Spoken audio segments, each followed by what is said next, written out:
Terus Imam Amudi kata Allah, suruh dia ngajarin para malaikat cara menemukan saya. Malaikat dikumpulin, terus Imam Amudi disuruh ngajar. Sama singkat kata-katanya Allah di mimpi itu, istadilla ala wahdaniyati. Assalamualaikum warahmatullahi wabarakatuh. Rabbi shrah li sadri wa yassir li amri wahlul 'uqdatam min lisani yafqahu qawli. Allahumma shalli wa sallim barik ala sayyidina maulana Muhammadin wa ala alihi wa sahbihi ajmain, amma ba'du. Saya tidak bosan-bosan cerita ini karena ini khazanah kita.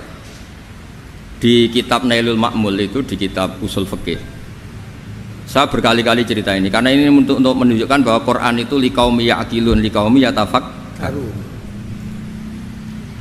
Ada seorang kiai, seorang ustadz, kiai dulu itu ya memang orang soleh, alim terus jadi kiai.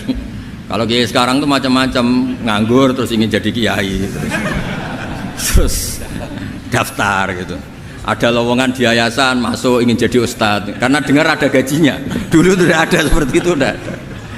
Makanya dulu tuh kalau ustadz kiai pasti soleh karena dia alim terus ingin orang lain tuh mendapat ilmunya. Kalau sekarang nggak ada yayasan sehat, guru gajinya sekian, yang nggak ingin jadi ustadz tuh daftar karena ada gaji. Apalagi ada kabar, ada gaji, ada mes, ada wah yang daftar banyak. Tapi mentalnya ada kiai sebetulnya. Ya kalau sama tanya itu baik dah Gus, ya setengah baik. Ya maksudnya setengah baik ya ada baiknya lah, namanya profesi ngajar itu kan baik. Tapi setengah saja karena motifnya itu nyari gaji, bukan ingin mencerdaskan umatnya Rasulullah SAW. Itu Imam Amudi itu guru matematika. Saya nggak bosan-bosan cerita ini, guru matematika. Muridnya sampai takut, ini masuk surga ndak? Kiai kok ndak ngajarin istighosa atau tahlil, malah ngajarin apa? Matematika. Beliau meninggal, terus muridnya tanya, ma fa'alallahu bik, kira-kira gitu. Apa yang dilakukan Allah? Allah nyambut Anda gimana? Terus kata Imam Amudi, bagus, saya disuruh ngajar malaikat. Karena malaikat kan tidak pernah kayak anak beki gini, ngaji gini. Malaikat itu tidak pernah ngaji, dia iman saja karena tahu surga, tahu neraka, terus iman gitu aja. Jadi imannya malaikat tuh nggak keren kita. Imannya loh, itu yang ngendikan Nabi loh, tidak saya. Nabi pernah tanya sama sahabat, iman yang paling keren siapa? Jawabannya sahabat, malaikat. Ya ndak karuan malaikat iman, dia yang tahu surga neraka, tahu segalanya, masa ada ndak imannya? Pasti iman lah katanya.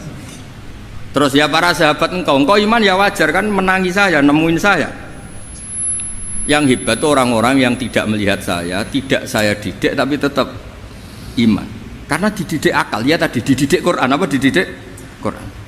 Sama siapa? Teks bahasa Arabnya masang. Terus Imam Amudi kata Allah, suruh dia ngajarin para malaikat cara menemukan saya. Malaikat dikumpulin, terus Imam Amudi disuruh ngajar.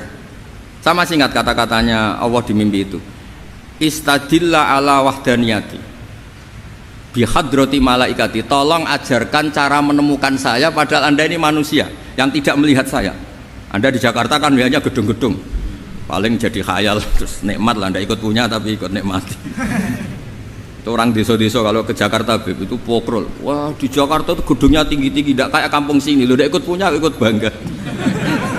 Di Jakarta orangnya cantik-cantik, tidak kayak orang sini, padahal dia ya tidak dapat orang cantik gitu. Jadi Allah itu saking pinternya, miskin-miskin ya bisa berkhayal dan bahagia. Nah, itu alhamdulillah betul. Akhirnya itu apa, ini anak-anak begini saya tak niati ngajar standar anak-anak akademik. Terus pertama yang diajarkan hanya bilang gini, sama siapa teknya? Ya malaikat wahai para malaikat. Terus beliau bilang, nisbatus naini wassalasah ila mala nihayata lahu nisbatul far'i ilal asli.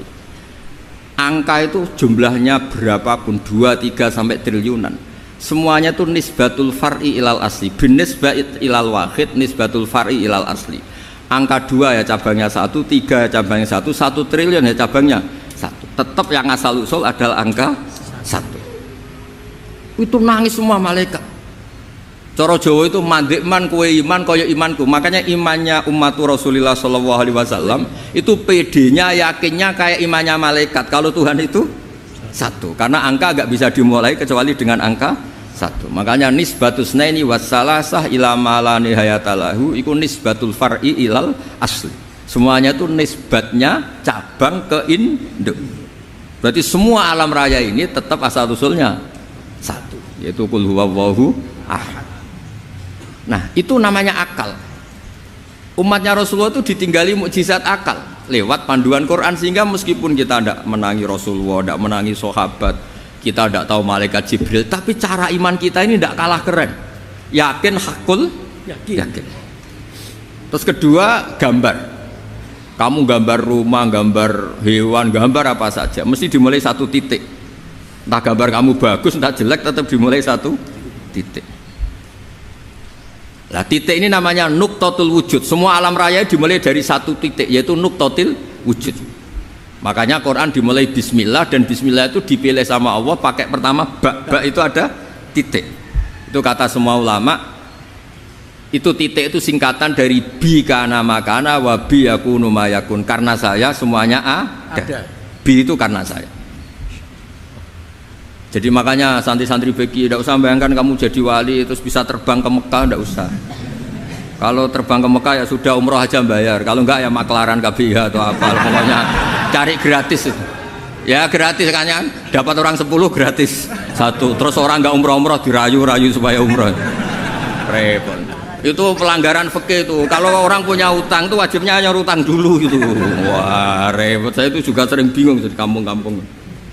Gus sama umroh. Kenapa? Dapat gratisan. Minta uang saja buat nyaur utang, nggak boleh.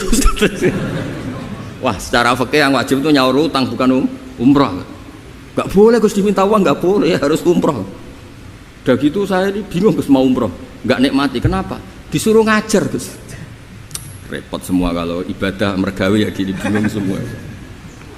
Ya saya mohon anak-anak BK semuanya yang seneng Quran itu harus seneng sampai kayak saya, sehingga tahu istidlal, mencari Tuhan dengan cara tauhid yang berbasis akal itu sedzahir imannya malaikat. Jika di klasmen iman itu manusia ulul ilmi, kita-kita yang nekuni ilmu itu nomor satu prakteknya. Karena nomor satu itu Allah karuan kan, syahidah wa, Allah kan gak tertandingi, syahidah wa annahu la ilaha illallah. Terus wal malaikatu, malaikat kan karuan karena langsung menyaksikan surga. Dan ketiga apa? Wa ulul ilmi. Berarti prakteknya kan nomor satu. Kalau kompetitornya semuanya manusia, ulul ilmi nomor berapa? Satu kan? Nah nomor tiga kan dari Allah, malaikat, ulul ilm. Berarti kalau kompetisinya antar manusia nomor berapa? Satu kan? Nah kenapa ulul ilmi di nomor tiga kan tapi dari Allah, malaikat, ulul? Kerennya kayak apa? Karena cara iman ulul ilmi itu enggak ada ragunya sama sekali. Kamu ragu enggak kalau dua itu cabang dari satu, asalnya satu? Enggak pernah kan ragu kan? Semua gambar seruat apapun dimulai dari satu titik, ragu enggak? Enggak kan? Nah imannya umatnya Nabi karena dipandu oleh Quran itu seyakin itu, sehakul yakin itu. Nah itu terus Jubair bin Mut'im jadi iman. Am khuliqu min ghairi syai'in am humul khaliq. Terus kata Allah lagi, kalau kamu tidak percaya saya yang bikin langit bumi ya gampang dong, kamu saja yang ngomong kalau kamu yang bikin. Paling orang sepakat kamu stres. Terusannya ayat gitu, am khalaqus samawati wal ard. Kalau kamu tidak yakin Allah yang bikin ya silakan Anda klaim saja kalau kamu yang bikin langit bumi. Bala yuqinun. Kamu juga gak mau kan dibilang stres.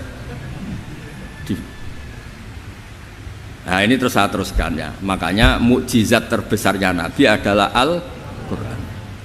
Karena Al-Quran itu cerita tentang hukum-hukum akal, cerita tentang logika-logika peradaban.